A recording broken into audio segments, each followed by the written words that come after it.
కూడా కొద్దివారుగా తండ్రి సిద్ధపడి ఉన్నాం తండ్రి. తండ్రి ఇప్పటి వరకు తండ్రి జయశాలి గారి నోట విలువైన మాటలు విన్నాం తండ్రి. అదేవిధంగా అన్నయ్య గారి నోట విలువైన మాటలు విన్నాం తండ్రి.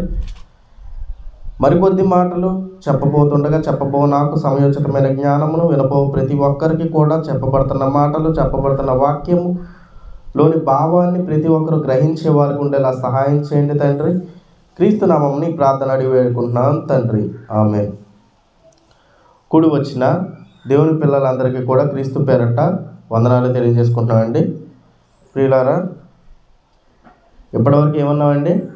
ముందుగా డాడీ గారి నోట కొన్ని విలువైన మాటలు విన్నాం, అవునా? నిజంగా ఈ భూమి మీద బ్రతుకున్న మనకి ఆ విషయాలు ఏమన్నా తెలుసా? ప్రకృతి ఎలా ఉంది, ఈ సృష్టి ఎలా ఉంది? ఎసరు రికార్డింగ్ పెట్టావా? బటన్ నొక్కావా?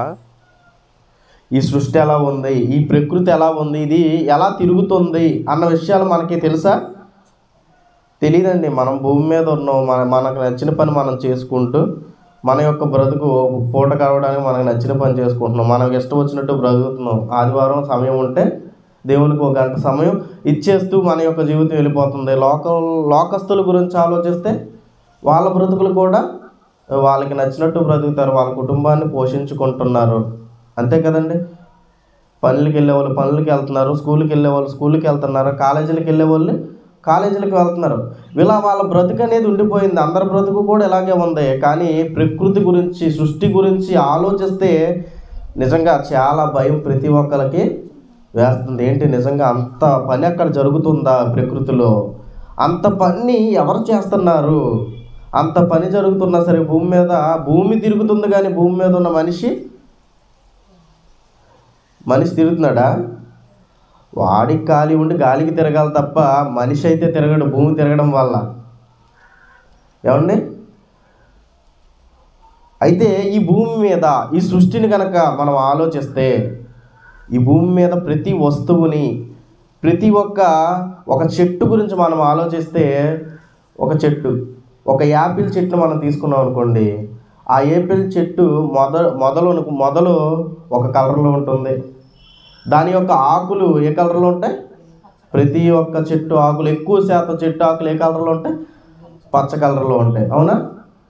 అలాగే దాని యొక్క పండు అదే కలర్లో ఉంటుంది. ఏమండి?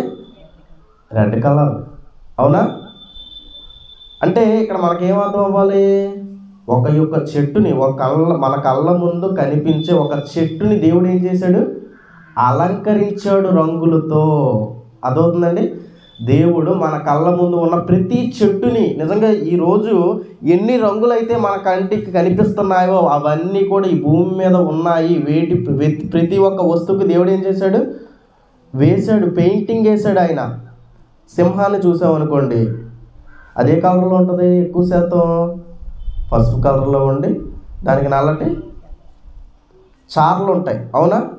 చాలామంది అప్పుడప్పుడు టీషర్ట్లు కూడా ఏం చేస్తుంటారు? లైట్గా సింహాన్ని చారలు ఉన్నట్టు వేసుకుంటుంటారా? నిజంగా ఎంత చక్కటి పెయింటింగ్ వేసి ఆ సింహాన్ని చూడంగానే నిజంగా అది భయపడే జంతువు కాబట్టి మనం భయపడుతున్నాం. అది క్రూరమైన జంతువు కాబట్టి. వాస్తవానికి అది క్రూరమైన జంతువు కాదనుకోండి, మనం ఎలా అనుకుంటాం? చక్కగా ఉంది అనుకుంటామా? అలాగే ఈ భూమి మీద ఎన్నో రకాల పక్షులు ఉన్నాయి. ప్రతి ఒక్క పక్షి కూడా నిజంగా ఈ భూమి మీద అందమైనవి ఏమన్నా ఉన్నాయంటే అవి పక్షులండి, పువ్వుల తర్వాత. ఏమండి? ప్రతి ఒక్క పక్షి కూడా చాలా అందంగా ఉంటుంది. కాకి ఏ కలర్ అండి? నలుపు కలరు. చిలకే కలరు. నిజంగా చక్కగా దేవుడు చక్కటి ఆకారాన్ని, చక్కటి విధానాన్ని చిలకిచ్చాడు. అందుకే ఎవరు నవ్విన ఏమంటారు? చక్కటి గొంతును కూడా ఇచ్చాడు. అందుకే రామచిలక నవ్వినట్టు నవ్వుతున్నాం. ఇంకా పచ్చగా ఉంటుంది, కానీ దాని మూతి కలర్లో ఉంటుంది, ఎర్రగా ఉంటుంది. అంటే దేవుడు ఏం చేశాడు? దాన్ని అలంకరించాడు. దాని యొక్క దేహాన్ని దేవుడు అలంకరించాడు. అలాగే భూమి మీద ఎన్నో పువ్వులు ఉన్నాయి, ఎన్నో కాయలు ఉన్నాయి. కాయల గురించి ఇందాక చెప్పాం కాబట్టి పువ్వుల గురించి మాట్లాడుకుందాం. ప్రతి ఒక్క పువ్వులు వచ్చే చెట్టు ఏ కలర్లో ఉంటుంది? పచ్చగానే ఉంటుంది. కానీ ప్రతి ఒక్క పువ్వు కూడా ఒకే కలర్లో ఉంటాయా? ఉండవండి. అలా వెళ్తుంటే అప్పుడప్పుడు రోడ్డు మీద వెళ్తుంటే మనకు బంతి పూలు కనిపిస్తుంటాయి. ఆ తోట మొత్తం కూడా ఏ కలర్లో ఉంటుంది? పసుపు కలరు. చెట్లు పచ్చగా ఉన్నసరికి మనకే కలర్ కనిపిస్తుంది? అదవుతుందండి. చెట్లు పచ్చగానే ఉంటాయి కదా, చెట్లే ఎక్కువైనా సరే మనకు కనిపించే కలర్ పసుపే కనిపిస్తుంది. నిజంగా అంత ఒక పువ్వుని దేవుడు అంతలా అలంకరించాడా? ఈ ప్రకృతిని అంతటినీ కూడా దేవుడు అందంగా అలంకరించాడండి. ప్రకృతిలో ఉన్న ప్రతి దాన్ని కూడా ఆయన యొక్క కష్టం. నిజంగా అలంకరించడం అంటే చిన్న విషయం అయితే కాదండి. ఎవరు వేసారని పెయింటింగ్? ఇప్పుడు మనం పెయింట్ వేసుకున్నాం అనుకోండి, గోళ్ళకి పెయింట్లు వేస్తుంటారు, అవునా? ఇళ్ళకి పెయింట్లు వేసుకుంటుంటాం. అవన్నీ కూడా ఏం జరుగుతుంది? ఒక సంవత్సరం పోయిందనుకోండి, ఆ పెయింట్ ఏమైపోద్ది? పాడైపోద్ది. ఎండ తగులు, వాన తగులు, ఆ పెయింట్ ఊడిపోవడం ఏదో ఒకటి జరుగుద్ది ఒక సంవత్సరం తర్వాత. అంతెందుకండి, ఇక్కడ మనం ఉన్న స్థలం ఉందండి, ఈ కింద పెయింటింగ్ వేసారండి, ఏదండి ఇప్పుడు? అవునా? ఎరుపు కలర్ వేసారు, ఇప్పుడు ఆరెంజ్ కలర్లో, మట్టి కలర్లో కనిపిస్తుంది మనకి. ఈ వెనక గోడలు అప్పుడున్నంత షైనింగ్ ఇప్పుడు కనిపిస్తుందా? డల్ అయిపోద్ది. కానీ దేవుడు వేసిన పెయింటింగ్, నువ్వు వేసిన పెయింటింగ్ కడిగితే పోద్ది, దేవుడు వేసిన పెయింటింగ్ కడిగితే వస్తుంది బయటికి. అంతే కదా? జంతువులకి దేవుడు పెయింటింగ్ వేసాడు, రకరకాల రంగుల్లో పక్షులు కానీ దేవుడు తయారు చేశాడు కదా. అది మామూలుగా ఉన్నప్పుడు దాని మీద దుమ్ము పడి కొద్ది గొప్ప కలర్ ఎలా కనిపిస్తుంది? ఏదైనా బురదలో పడింది అనుకోండి, ఎలా కనిపిస్తుంది? బురదలో కనిపిస్తుంది. దాన్ని కడిగామనుకోండి, కలర్ పోద్దా వస్తుందా? మనిషి వేసింది అయితే పోద్ది, దేవుడు వేసింది అయితే వస్తుంది. అందుకే దేవుడు కూడా ఒక మాట మనకి రాయించాడు. ఇందాక తీసిందే మత్తయి సువార్త 6వ అధ్యాయం 30వ వచనం. మత్తయి సువార్త 6వ అధ్యాయము 30వ వచనం. నేడుండి రేపు పొయ్యిలో వేయబడు అడవి గడ్డిని దేవుడు ఇలాగో అలంకరించిన ఎడల అల్ప విశ్వాసులారా, మీకు మరి నిశ్చయముగా వస్త్రములు ధరింపచేయును కదా. ఏమంటున్నాడండి? నేడుండి రేపు పొయ్యిలో వేయబడ్డు అడవి గడ్డిని దేవుడు ఇలాగో అలంకరించాడా. పచ్చ కలర్లో వస్తుంది. చాలామంది గార్డెన్కి ఏం వేసుకుంటారు తెలుసా? ఎక్కడి నుంచో గడ్డి తెచ్చుకుని వేసుకుంటారు. నేడుండి రేపు పొయ్యిలో వేయబడి, ఆఫ్టర్ ఆల్ అడవి గడ్డిని ఏం చేశాడు? దేవుడు అలంకరించాడు. చక్కటి అలంకరణ అనేది దానికి ఉంది. ఒక్కరోజు ఉంటుంది, అవునా?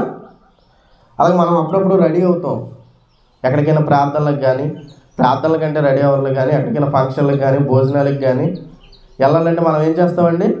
చక్కగా రెడీ అయ్యి, ఎప్పుడూ ఉన్నట్టు కాకుండా అక్కడికి ఎంతమంది అయితే వస్తారో వాళ్ళ మనం ఏమవ్వకూడదు, తక్కువ అవ్వకూడదు. అందుకే ఏం చేయాలి? మనం అలంకరించుకోవాలి.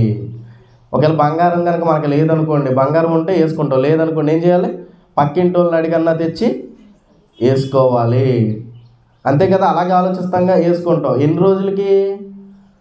మహా అయితే ఓ 2 గంటలు, మహా అయితే అంతగా ఒక రోజుకు మాత్రమే, అవునా? అలాగే దేవుడు కూడా, ఇది ఎక్కడి నుంచి వచ్చింది? దేవుడు కూడా ఏం చేశాడు? నేడుండి రేపు పొయ్యిలో వేయబడు అడవి గడ్డిని దేవుడు అలంకరించాడు. ఇంకొక మాట, ఇంకా దేవుడు దేన్ని అలంకరించాడు అని చదువుకుంటే యెహెజ్కేలు గ్రంథము 28వ అధ్యాయం 13వ వచనం. నిజంగా దేవుడు అలంకరించిన వాటిలో ఈ ప్రకృతి మనకు కనిపిస్తుంది. ఈ ప్రకృతిలో దేన్ని చూసినా సరే మనకేమనిపిస్తుంది? ఇగో చాలా బాగుంది అనిపించే విధంగా ప్రతి ఒక్క వస్తువు కానీ, ప్రతి ఒక్క వృక్షం కానీ, ప్రతి ఒక్క జంతువు కానీ, ఏదైనా సరే మనకు ఎలా కనిపిస్తుంది? అందంగా కనిపించే విధంగా దేవుడు వాటిని అలంకరించాడు. అలాగే ఒక దేవదూతను కూడా నేను అలంకరించాను, అలంకరింపబడితివి అని ఒక దేవదూతను గురించి కూడా దేవుడు మాట్లాడే. యెహెజ్కేలు గ్రంథం 28వ అధ్యాయం 13వ వచనం.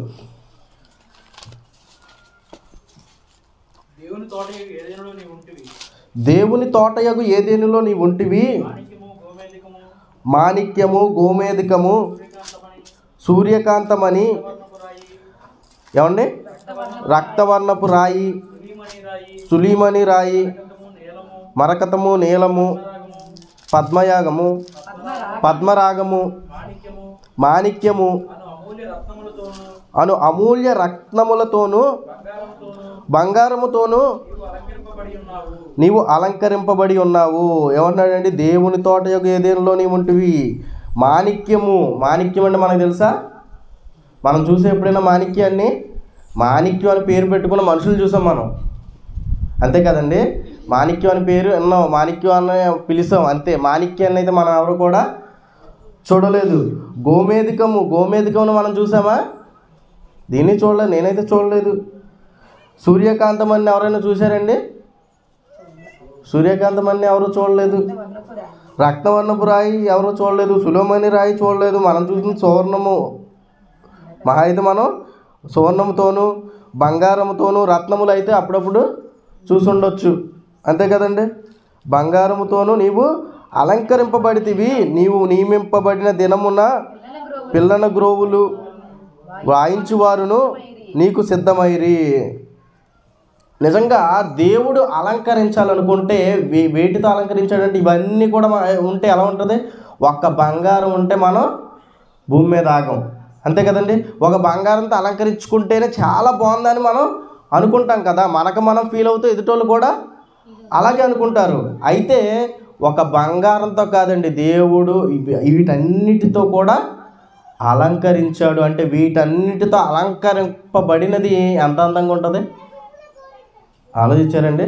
వీటన్నిటితో ఒక బంగారంతోనో, ఒక రాగితోనో, ఒక ప్లాటినంతోనో మనం అలంకరించుకుంటే గొప్పగా మనం అనుకుంటాం కదా, గొప్పగా ఉన్నాం అనుకుంటాం కదా. ఇదిగో వీటన్నిటితో అలంకరించుకుంటే, అలంకరింపబడిన వారికి ఎలా ఉంటుంది? ఇదిగో చాలా బాగుంది అనిపిస్తుంది. నిజంగా దేవుడి సృష్టిని అలంకరించాడు. అలాగే దేవుడు కొన్ని దేవదూతలను కూడా వాటి పని నిమిత్తం వాటిని అలంకరించాడు. అంటే దేవుడు ఏం చేస్తున్నాడు? ఈ ప్రకృతిలో, ఈ భూమి మీద ఉన్న ప్రతి ఒక్క వాటిని కూడా అందంగా ఉండడానికి, మన కన్నులకి అందంగా కనిపించడానికి దేవుడు ఏం చేశాడు? అలంకరించాడు. అయితే అటువంటి దేవుడు ప్రకృతిని అలంకరించిన దేవుడు, కానీ మన విషయం దగ్గరికి వచ్చేసరికి ఏం చెప్తున్నాడు? అంతేనా? ప్రకృతిని అలంకరించాడు, దేవదూతలను అలంకరించాడు, ఈ సృష్టిలో ఎన్నో అందమైనవన్నీ కూడా పెట్టిన దేవుడు మన విషయం వచ్చేసరికి, మన అలంకరణ విషయం వచ్చేసరికి ఏం మాట్లాడుతున్నాడని ఆలోచిస్తే, మనం ఇప్పుడు చదువుకున్న మాట తిమోతికి రాసిన మొదటి పత్రిక 2వ అధ్యాయం 9వ వచనం. తిమోతికి రాసిన మొదటి పత్రిక 2వ అధ్యాయము 9వ వచనం.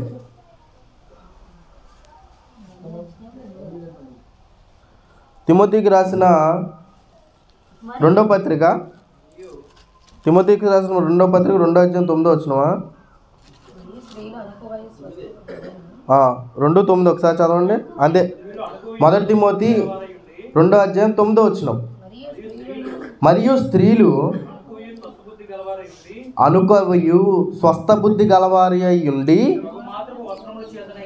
తగు మాత్రము వస్త్రముల చేతనే గాని జడలతోనైనను బంగారములతోనైనను ముత్యములతోనైనను మిగులు వెలగల వస్త్రములతోనైనను అలంకరించు కొనక.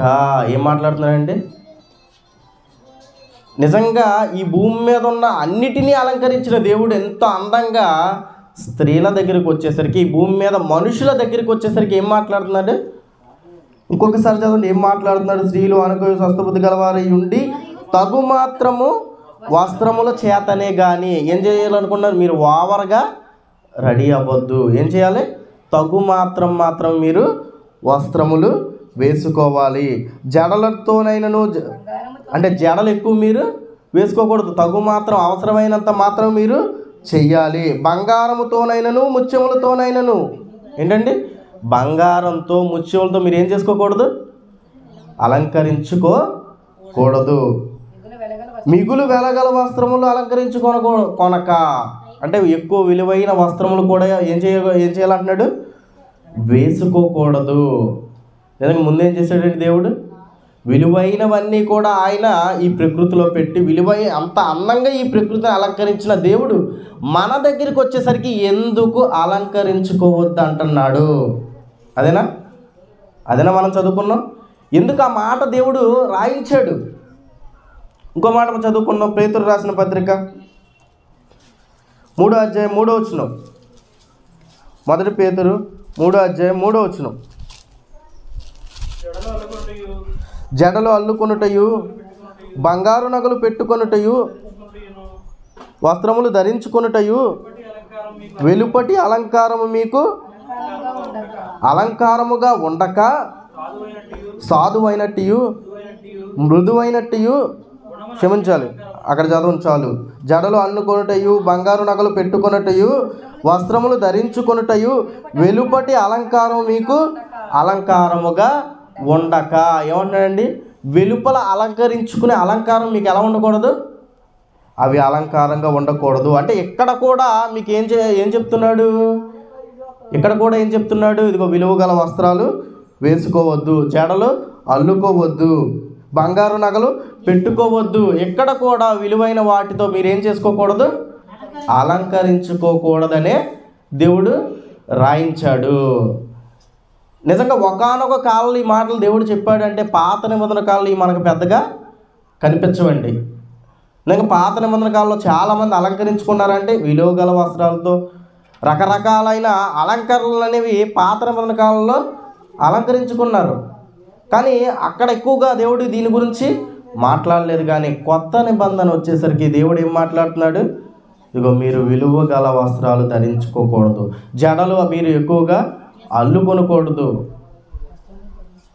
ఏమండి? వెలుపటి అలంకారం, బయటికి కనిపించే అలంకారం అనేది మీకు అలంకారంగా ఉండకూడదు అని దేవుడు రాయించాడు. నిజంగా ఎందుకో అప్పుడు అలా చేసిన దేవుడు ఈ కాలం వచ్చేసరికి, మన దగ్గరికి వచ్చేసరికి, మనుషుల దగ్గరికి వచ్చేసరికి ఎందుకు ఇలా మాట్లాడుతున్నాడు అంటే, ఒక మాట దేవుడే ఒక మాట రాయించాడు. అదేంటంటే ఎఫెసీ పత్రిక 5వ అధ్యాయం 15వ వచనం.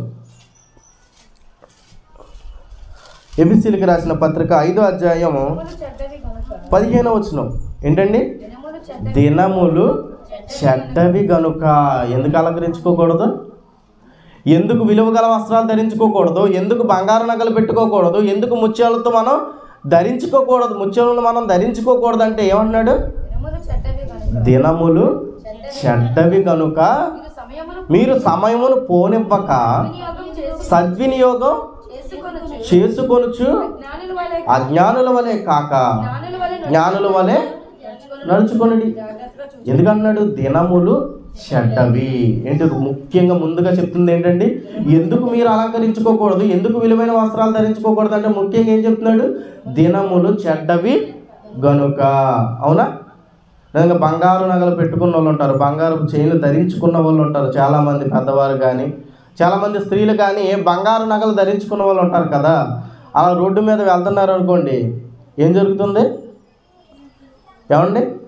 బంగారు నగలు, విలువైన బంగారు నగలు పెట్టుకుని ఓ చైన్లు వేసుకుని రోడ్డు మీద మనం పద్దాగా తిరుగుతున్నాం అనుకోండి, ఒకసారి చూస్తారు రోడ్డు గోల్డ్ ఏమో అని వదిలేస్తారు. తర్వాత ఏమన్నా నిజంగా బంగారు షాపు కన్నా బంగారమో కాదో తెలియదు కానీ దొబ్బేసి దొంగకు మాత్రం బాగా తెలుసండి. అదవుతుందండి. బంగారు షాపు చూస్తే ఇది బంగారమా అని అనుమానించి గీకుతాడు. మళ్ళీ ఇది ఒరిజినల్ బంగారమా కాదా అని సాండ్రాయి మీద. కానీ దొంగకి అలా కాదండి. ఖచ్చితంగా ఏం తెలుసు? ఇది ఖచ్చితంగా బంగారమే అని క్యాచ్ చేస్తాడు. వెంటనే ఏం చేస్తాడు? మంచి బండోడు తీసుకుంటాడు. ఏమండి? ధూమ్ 2లో ఉన్న బండి మంచి బండోడు తీసుకుంటాడు. ఏ కరిష్మా బండో తీసుకుంటాడు, వెనకాల ఇంకోటి వేసుకుంటాడు. సర్రమని పక్క నుంచి వెళ్తున్నాడు కుర్రోళ్ళు అనుకుంటారు. వెంటనే ఏం పట్టుకుంటాడు? ఆ చైన్ పట్టుకుని లాగేస్తాడు. లాగేసేసరికి ఏంటంటే పరిస్థితి? ఏమండి? ఏం జరుగుతుంది? ఇలా అదృష్టం బాగుంటే ఏం జరుగుతుంది? చైన్ ఒకటే పోతుంది. అదృష్టం బాగాలేదనుకోండి, ఇంకేం జరుగుద్ది? చైన్తో పాటు మెడ తెగిపోవచ్చు. ఏమంటే పోనీ వేసుకునే చిన్న వేసుకుంటారా అంటే సైకిల్ చైన్ లాంటివి వేసుకుంటారు. చిన్న వేసుకుంటారా? అబ్బే చిన్న ఉంటే ఆనవు, మళ్ళీ మెడలో ఆనవు. మనకి ఏముండాలి? మినిమం సైకిల్ చైన్ లాగా ఉండాలి. లాగితే పేకొచ్చేయాలి. ఆ టైప్ వేసుకుంటారు. ఎందుకు? మాకు ఎంత ఉందని చెప్పుకోవడానికి. అవునా అండి? పోనీ అలాంటి వేసుకుని వెళ్తే ఏం జరుగుతుంది? ఇదిగో దినములు చెడ్డవి. ఎవరైనా రోడ్డు మీద దొబ్బేస్తారు. యేసుక్రీస్తు ఉదాహరణ చెప్తాడండి. ఉదాహరణ చెప్తే ఒక వ్యక్తి వెళ్తుంటే, మార్గం మధ్యలో వెళ్తుంటే దొంగలు పట్టుకుని కొట్టేసి అతనుకున్నదంతా కూడా దోచుకుంటారు అన్న సందర్భం చెప్తాడు. నిజంగా ఈ కాలంలో కూడా మనం ఒంటరిగా వెళ్తున్నాం అనుకోండి, కొన్ని ప్రాంతాల్లో ఒంటరిగా వెళ్ళామనుకోండి, ఏం జరుగుతుంది? ఇగో మన జేబులో డబ్బులు ఉన్నా, మన దగ్గర బంగారం ఉన్నా, ఇవన్నీ కూడా నలుగురు మనుషులు కాపు కాసి ఏం చేస్తారు? తీసేసుకోవడానికి ప్రయత్నిస్తారు. అదే మన దగ్గర ఏమీ లేకుండా మనం ఉన్నాం అనుకోండి, ఖాళీ పర్స్తోటి ఉన్నాం అనుకోండి, ఏం చేస్తారు? ఆపినోడు ఇంకో 100 ఇచ్చి చెల్లి బాబు నీ దరిద్రంగా దండం అని పంపిస్తారు. అంతే కదా. కాబట్టి దేవుడు ఏం మాట్లాడు, ఇదిగో దినములు చెడ్డవి కనుక నువ్వేం చేయకూడదు, ఇదిగో విలువైన వస్త్రాలు నువ్వు ధరించుకున్నా నీకే ప్రమాదం, బంగారు నగలు పెట్టుకున్నా నీకే ప్రమాదం. ఏమంటే ఉంగరాలు ఇష్టం వచ్చినట్టు ఉన్నాయి కదా, 4 4 పెట్టుకుని ఏం జరుగుద్ది? ఎక్కడైనా 4 4 ఉంగరాలు పెట్టుకుని ఏ విశ్రాంతి స్థలంలో అన్నా, ఎక్కడైనా నిద్ర వచ్చో నీరసం వచ్చో కూర్చున్నా పడుకున్నా ఏం జరుగుద్దండి? ఏళ్ళు ఉండవండి. ఏమండి? ఏళ్ళు ఉండవు. నిదానంగా సైలెంట్గా మత్తు ఇంజెక్షన్ ఇస్తారు, కట్ చేసినా తెలియదు. ఈ చేతికి చిన్న మత్తు ఇంజెక్షన్ ఇచ్చారనుకోండి, ఏం జరుగుద్ది? కట్ చేసినా తెలియదు, ఆటోమేటిక్గా నరుక్కుని ఉంగరాలు వస్తాయిగా, ఏళ్ళు ఏమైపోతే ఏముంది? అంత కష్టపడలేండి, సింపుల్గా లాగేస్తారు. నిజంగా అంతమంది దొంగలు ఎన్ని బంగారు నగలు ఎంతమంది దోచుకోవడం మనం చూడలేదు, ఎన్ని మనం వినలేదు. మా ఇంట్లో బంగారం పోయిందండి, వేసుకున్న బంగారం దొబ్బేశారండి. పోలీస్ స్టేషన్కి వెళ్తే ఎన్ని కంప్లైంట్లు మనకు కనిపిస్తాయండి? Chain snatchers. ఎవరు చైన్ స్నాచర్స్? ఎక్కువ ఎవరు? Engineering students. ఏమండి? లేకపోతే కాలేజీ స్టూడెంట్స్. ఎందుకు ఇచ్చిన డబ్బులు సరిపోవు కదా, వీళ్ళు తిన్నంగా ఉండరు కదా, అమ్మా నాన్న ఇచ్చిన డబ్బులు సరిపోవు, వాళ్ళు ఇవ్వడమే ఎక్కువ ఇస్తారండి. ఇంజనీరింగ్ కాలేజీకి వెళ్ళే ఏ పిల్లలైనా సరే, ఇంజనీరింగ్ చదివే ఏ పిల్లలకైనా సరే వాళ్ళ అమ్మా నాన్న ఇవ్వడమే ఎక్కువ డబ్బులు ఇస్తారు. అవి చాలా అన్నట్టు మరి వీళ్ళ వ్యసనాలు ఎక్కువగా, వీళ్ళకి వ్యాధులు ఎక్కువ కదా, అవి చాలా అన్నట్టు ఏం చేస్తారు? ఇదిగో ఇంకా దొంగతనం చేసి ఇంకా ఏం చేయాలి? ఇదిగో ఈ జీవితాన్ని ఎంజాయ్ చేయాలి. ఇదిగో దినములు చెడ్డవి, అందుకే నువ్వేం వేసుకోకూడదు? బంగారు నగలు వేసుకోకూడదు, ముత్యములతో నిన్ను నువ్వు అలంకరించుకోకూడదు. తర్వాత ఏం మాట్లాడుతున్నాడు? దినములు చెడ్డవి గనుక సమయమును పోనివ్వక. ఇంకోటి ఏం కనిపిస్తుంది ఇక్కడ మనకి? మొదటిగా దినములు చెడ్డవి అంటున్నాడు, తర్వాత ఏం జరుగుతుంది? సమయం అనేది వృధా అవుతుంది, వేస్ట్ అవుతుంది. నిజంగా ఈ భూమి మీద మనకు ఎంతకాలం అండి? 60 ఏళ్ళు మనం బ్రతికామనుకోండి, అందులో 30 ఏళ్ళు ఏం చేస్తాం తెలుసా? ఏం చేస్తాం? పడుకుంటామండి. అవునా? 60 ఏళ్ళలో 30 ఏళ్ళు నిద్రే ఉంటుంది, కొంతమందికి 40 ఏళ్ళు ఉంటుంది, పగలు కూడా పడుకుంటారు. అంటే మిగిలినది ఎంతకాలం? పోనీ మనం ఆన్లో ఉన్నది ఎంతకాలం? అంతే కదా. మన కళ్ళు తెరిచి మనం కాలాన్ని చూసి, ప్రకృతిని చూసి అటు ఇటు తిరిగి ఆళ్ళతో మాట్లాడేది ఎంతకాలం అంటే మహా అయితే 30 ఏళ్ళే. 60 ఏళ్ళ జీవితంలోనే 30 ఏళ్ళు అంటే ఇప్పుడు మన బతుకంతా మహా అయితే 30 ఏళ్ళు 20 ఏళ్ళు అయిందనుకోండి, మన బ్రతుకులు ఎంతకాలం పడుకున్నట్టు? అంటే 10 ఏళ్ళు మనం బ్రతికాం అంతే, లేకపోతే 15 ఏళ్ళు మనం బ్రతికాం. అవునా? ఈ 15 ఏళ్ళ బ్రతుకులో ఇంకేముంటాయి? మన సొంత పనులు ఉంటాయి. అవునా? సొంత పనులు ఎంతసేపు ఉంటాయి? 8 గంటలు. ఏమండి? సొంత పనులు ఎంతసేపు? కామన్గా 8 గంటలు, అంతే కదా. పనికి వెళ్ళి ఎవరు వచ్చినా సరే 8 గంటలు ఖచ్చితంగా పని చేస్తారు, 12 గంటలు ఖచ్చితంగా నిద్రపోతారు. 12 8 అంత అదవుతుందండి. 12 గంటలు నిద్రపోతారు, 8 గంటలు మన పనులు చేసుకుంటాం. 12 8 అంత 20 గంటలు. అవునా? మంచిది. 20 గంటలతో ఆగిపోయాం, మిగిలిన 4 గంటలు దేవుడికి ఏమన్నా ఇస్తారా? అదవుతుందండి. ఎవరి షెడ్యూల్ అన్నీ ఇలాగే ఉంటుందండి. 20 గంటలు ఉంది, ఈ 20 గంటలు 4 గంటలు దేవుడికి ఇస్తారంటే ఎవరండి? ఈ 4 గంటలు ఏం చేయాలి? ఏమండి? ఈ 4 గంటలు ఏం చేయాలండి? టీవీలు, 1 గంట తినడానికి, 1 గంట తిరగడానికి, 1 గంట టీవీలకి, ఏమండి 1 గంట ఫోన్లకి. ఏముందో తెలియదండి. మొన్న ఎవరికో ఫోన్ ఎత్తే ఫోన్ చూస్తూనే ఉన్నారండి. అందులో ఏముందో నాకు తెలియని ఏముందో ఎన్నాళ్ళ నుంచి సంవత్సరాల నుంచి ఫోన్ వాడుతున్నాను, కానీ నాకు తెలియని ఏముందో అంత చూసి అంత ఏమున్నాయి నాకు అర్థం కాలేదు.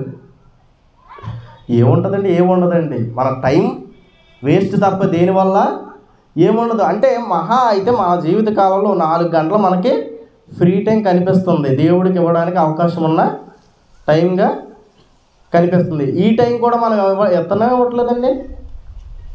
ఈ టైంలో కూడా మనకు నచ్చిన పనులే చేసుకుంటున్నాం. అందుకే మీకు ఇవ్వబడిన సమయమే, మీకు ఇవ్వబడిన కాలమే ఎంత అంటున్నాడు? చాలా తక్కువ కదా. ఈ తక్కువ కాలంలో మీరు స్నానం చేయడానికి 1 గంట, స్నానం చేసిన తర్వాత బట్టలు వేసుకోవడానికి ఇంకో గంట, బట్టలు వేసుకున్న తర్వాత బంగారు నగలు పెట్టుకోవడానికి కానీ ఎన్న పెట్టుకోవడానికి ఇంకో గంట, అలా ఉన్న సమయమే తక్కువ కదా. ఈ తక్కువ సమయంలో అంతే కదండి, కొంతమంది స్నానం చేశారంటే రుద్దుతానే ఉంటారు, ఎంత నల్లగా ఉన్నా. లేకపోతే ఎంత తెల్లగా ఉన్నా రుద్దుతానే ఉంటారు. ఏమొస్తుందండి? అంత రుద్దినా సబ్బుకున్నది వద్దుకుంటుంది తప్ప నీకే తెలుపురు రాదండి. ఏమొస్తుంది? రుద్దినంత మాత్రం వచ్చేస్తుందా? అందుకే నల్ల సబ్బుతో కాకుండా తెల్ల సబ్బుతో రుద్దుకుంటారు, అవునా? జడలు అల్లుకున్నట్టుకు మీ సమయాన్ని వృధా చేయొద్దు. జడలు ఎందుకు అల్లుకుంటున్నారు? ఒక జడ ఉంటే సరిపోదండి మనుషులకి. ఎన్ని జడలు కావాలి? ఎన్ని జడలు కావాలండి? 10-15 వేసుకునే వాళ్ళు కావాలి. హెయిర్ స్టైల్ ఒకలాగుంటే సరిపోదు, ఎన్ని రకాలు మార్చాలి? టిప్పుకో రకం మార్చాలి. సిల్క్ హెయిర్ కావాలనుకుని ఉంగరాలు చుట్టూ సిల్క్ హెయిర్ కావాలనుకుంటాడు. సిల్క్ హెయిర్ ఉందనుకోండి, భలే ఉంగరాలు తిరిగిన ఉంగరాలు చుట్టూ కావాలనుకుంటారు. ఎవరికి కూడా సంతృప్తి ఉండదండి ఉన్నదానితో. అందుకే ఏం చేస్తాడు? ఈ జుట్టుని ఏదోటి చేసి ఉన్నదాన్ని నాశనం చేసి ఆఖరికి గుండె అయిపోద్దండి. ఇవన్నీ చేస్తాడు కాబట్టి ఆఖరికి ఏమైపోద్ది? గుండె అయిపోద్ది. మనశ్శాంతిగా విగ్గోడు తయారు చేసుకుని చివరికి పెట్టుకోవాల్సిన పరిస్థితి వస్తుంది. జడలు అల్లుకోవటకు మీ సమయాన్ని వృధా చేయి. ఈరోజు ఎందుకండి ఎన్ని బ్యూటీ పార్లర్లు లేవు? మగాళ్ళకి బ్యూటీ పార్లర్లే, ఆడవాళ్ళకి ఎక్కువ శాతం ఆడవాళ్ళకి బ్యూటీ పార్లర్లే. ఏం చేస్తారు? వెళ్ళారంటే ఇంచుమించు గంట వృధా అయిపోద్ది. దానివల్ల ఉపయోగం ఏమన్నా ఉంటుందంటే ఉండదండి.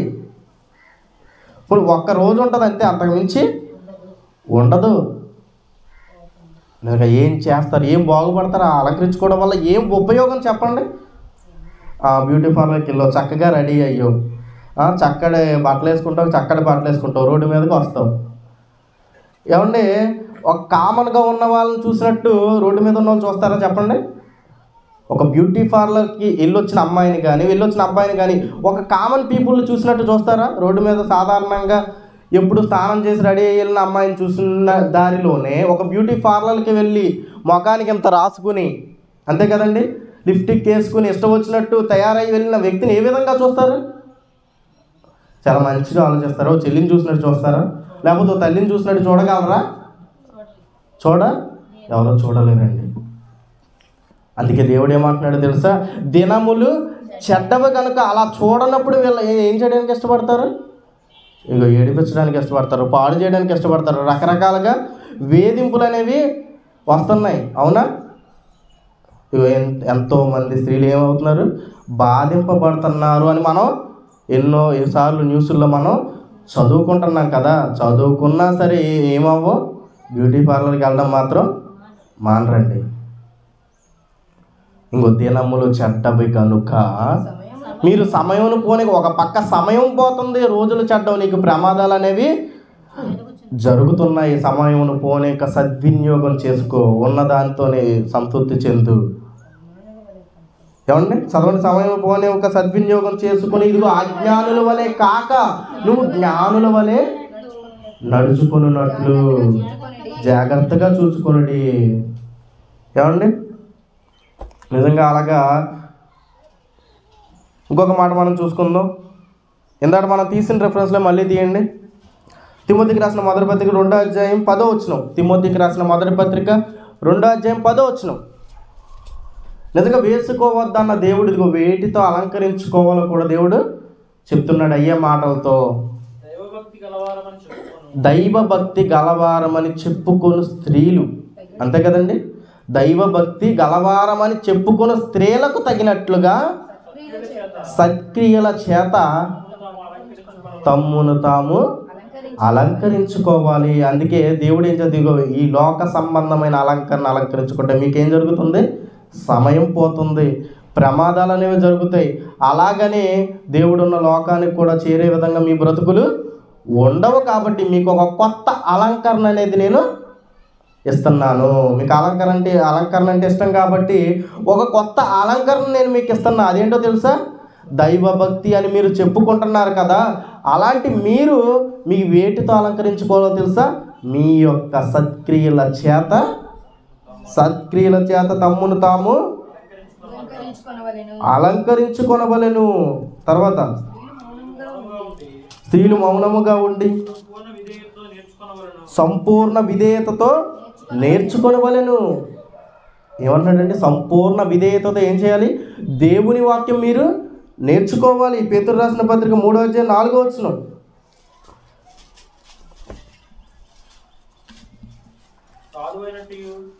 సాధువైనట్టు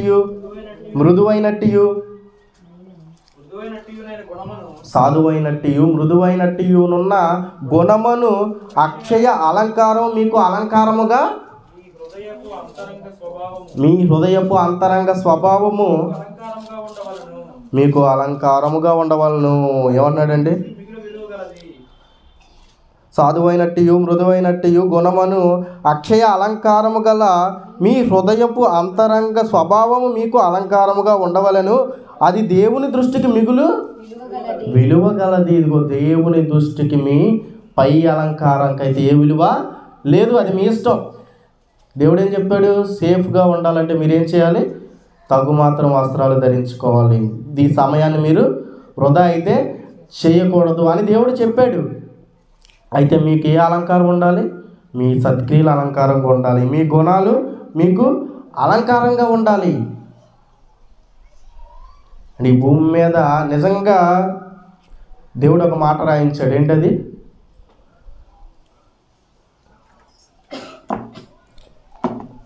ప్రకటన గ్రంథం 7వ అధ్యాయం 14వ వచనం. ప్రకటన గ్రంథం 7వ అధ్యాయం 14వ వచనం. ఇంక వేటితో అలంకరించుకోవాలో చెప్తున్నాడు దేవుడు. ప్రతి ఒక్క విషయాన్ని కూడా మనకు తెలియజేస్తున్నాడు. ఇదిగో ఈ భూమి మీదకి వచ్చిన మీరు పై వస్త్రాలతో పై రూపాన్ని నేను చూడను. ఈ భూమి మీద ఉన్న మీరు పరలోకం చేరాలి అంటే, పరలోకానికి వెళ్ళే పరిస్థితి మీ అందరికీ రావాలంటే వేటితో అలంకరించుకోవాలి? సత్క్రియలతో అలంకరించుకోవాలి. మీ యొక్క గుణం అనేది మీకు అలంకారంగా ఉండాలి. ఇంకా ప్రకటన గ్రంథం 7వ అధ్యాయం 14వ వచనం. అందుకు నేను అయ్యా నీకే తెలియననగా అతడు ఎలాగ నాతో చెప్పాను, వీరు మహాశ్రమల నుండి వచ్చిన వారు గొర్రెపిల్ల రక్తములో తమ వస్త్రములు ఉతుక్కొని వాటిని తెలుపు చేసుకొని. ఎలాంటి వస్త్రాలు ఇస్తున్నారు మనకి? తెల్లని వస్త్రాలు. తెల్లని వస్త్రం అంటే ఏంటి? వేసుకునే వస్త్రం కాదు. చాలామంది ఏమనుకున్నారండి? తెల్లని వస్త్రం అంటే క్రైస్తవుడు అందరూ కూడా తెల్లని వస్త్రం అనగా ఏం వేసుకోవాలి? ఆదివారం రాగానే వైట్ అండ్ వైట్లోకి వచ్చేయాలనుకున్నారు. అందుకే వైట్ అండ్ వైట్ ఎక్కువ శాతం ఆదివారం రాగానే ఏమేస్తారండి? వైట్ అండ్ వైట్ వేసేస్తున్నారు. కానీ ఉండవలసింది ఏంటి? గుణం. నీ యొక్క హృదయం ఎలా ఉండాలి? పరిశుద్ధంగా ఉండాలి. ఇంకో మాట మనం చదువుకున్న ప్రకటన గ్రంథం 19వ అధ్యాయం 8వ వచనం. ప్రకటన గ్రంథం 19వ అధ్యాయం 8వ వచనం. మరియు ఆమె ధరించుకొనుటకు ఏమండి? ప్రకాశములను ఏమండి? నిర్మలమైనను సన్నపు నార వస్త్రాలు ఆమెకి ఇయ్యబడెను. అవి పరిశుద్ధుల నీతి క్రియలు. ఏంటండి? వేటితో అలంకరించుకోమంటున్నాడు? నీతి క్రియలతో, సత్క్రియలతో, మీ యొక్క గుణాలతో. అంతేనా? ప్రతి ఒక్కరిని కూడా మీ అలంకరణ వేటితో అలంకరించుకోవాలి?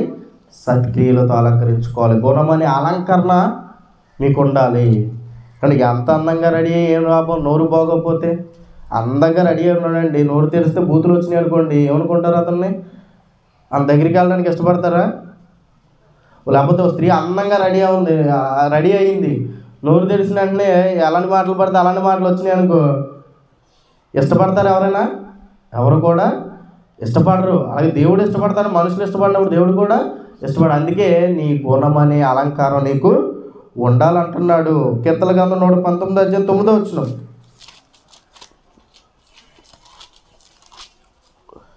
కీర్తన గ్రంథం 119వ అధ్యాయం 9వ వచనం.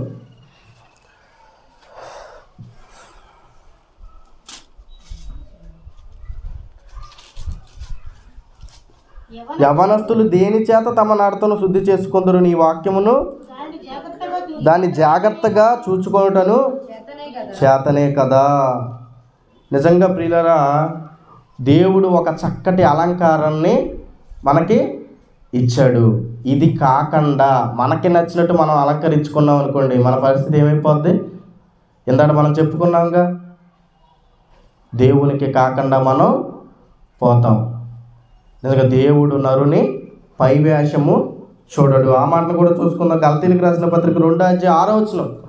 దేవుడు నరుని పైవేషం ఎప్పుడూ కూడా చూడడు. వారి యొక్క హృదయం ఏ విధంగా ఉంది, వారి యొక్క గుణాలు ఏ విధంగా ఉన్నాయి, వారి బ్రతుకు అనేది ఏ విధంగా ఉంది, ఏ విధంగా జీవిస్తున్నారు, ఇదిగో నా గురించి ఎంతవరకు ఆలోచిస్తున్నారు అని దేవుడు దినదినము వాటి గురించి ఆలోచిస్తాడు తప్ప నరుని పైవేషమునైతే చూడడు.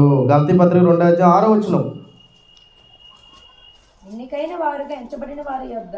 గలతీ పత్రిక 2:6. ఎన్నికైన వారికి ఎంచబడిన వారి యొద్ద నేను ఏమీ నేర్చుకోనలేదు, వారెంతటి వారైనను నాకు లక్ష్యము లేదు. దేవుడు నరుని వేషము చూడడు. కాబట్టి మన పై వేషము దేవుడు చూడు. మనకి ఎలాంటి అలంకరణ ఉండాలి ఏమండి?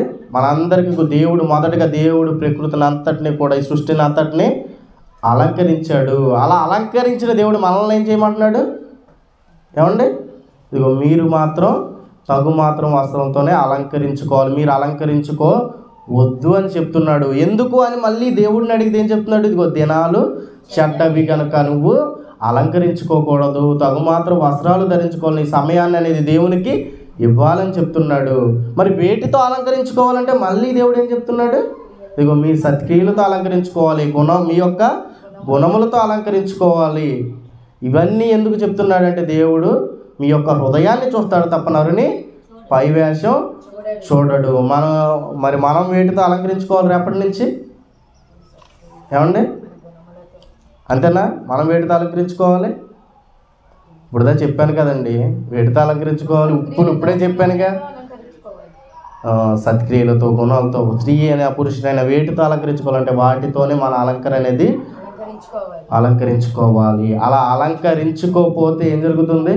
అలంకరణ దేవుని రాజ్యానికి ఆటంకంగా ఉండిపోతుంది. కళ్ళు మూసుకొని ప్రార్థన చేసుకుందాం. ప్రేమ కలిగిన మా తండ్రి, ఇప్పటి వరకు తండ్రి మీ పిల్లలమైన మేము తండ్రి మీ మాటలు విన్నాం తండ్రి. మీ మాటలు విని వదిలేసేవారుగా కాక తండ్రి మా యొక్క హృదయాలను పవిత్రపరుచుకుంటూ దినదినము తండ్రి మా యొక్క అలంకరణ అనేది హృదయ స్థితి దినదినము వృద్ధి చేసుకునే వారికి ఉండేలా సహాయం చేయండి తండ్రి. నీతి క్రియలతో మమ్మల్ని మేము అలంకరించుకునే వారికి ఉండేలా సహాయం చేయండి తండ్రి. మీ పిల్లలైన వారు మీ మాటలు విన్నారు తండ్రి, వాటిని జ్ఞాపకం ఉంచుకుని వారి జీవితాలలో అవలంబించే వారికి ఉండేలా సహాయం చేయమని క్రీస్తునామని ప్రార్థన అడిగి పెట్టుకుంటున్నాం తండ్రి. ఆమేన్.